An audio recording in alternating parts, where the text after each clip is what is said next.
Hello guys, a film the deserved more அப்படிங்கிற சீரீஸில் நம்ம பார்க்க போகிற படம் 2022 ரிலீஸ் ஆன விட்னஸ்ங்கிற படம். இந்த படத்தோட டேரக்டர் வந்து தீபக்.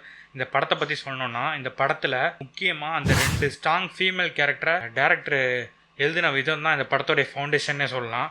பயங்கரமாக பெர்ஃபார்ம் பண்ணியிருந்தாங்க. இந்த சைடு ரோஹினியாக இருக்கட்டும், இந்த சைடு ஸ்ரதா சீனாத்தும் இருக்கட்டும், பயங்கரமாக பெர்ஃபார்ம் பண்ணியிருந்தாங்க 2 பேரும். இந்த படத்துக்கு 2 பில்லர்ஸ்னு கூட சொல்லலாம் அவங்க 2 பேரையும். இந்த படம் வந்து ஒரு ட்ராமா ஜேனர் படம், சோசியல் அவேர்னஸ் பற்றி பேசுகிற படம்.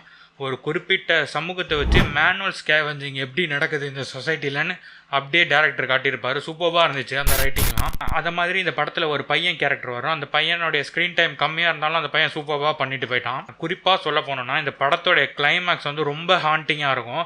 கரண்ட் சொசைட்டியை அப்படியே ரிப்ளிகா பண்ணுற மாதிரி இருக்கும். இந்த மாதிரி ஒரு சொசைட்டியில் தான் நம்ம இன்னும் வாழ்ந்துட்டுருக்கோமா, இந்த மாதிரிலாம் இன்னும் நடக்குதாங்கிற கேள்வி உங்கள் மனசுக்குள்ளே எழுப்பும் இந்த படத்தை பார்த்து நீங்கள் முடிக்கிறப்ப. இந்த படம் வந்து ரொம்ப அன்னோட்டிஸ்டாக தெரிஞ்சுது, அதனால தான் இதை பற்றி பேச வந்தேன். இந்த படம் வந்து சோனி லைவ் ஓடிடியில் இருக்குது, தமிழ்லேயும் இருக்குது. கண்டிப்பாக போய் பாருங்கள்.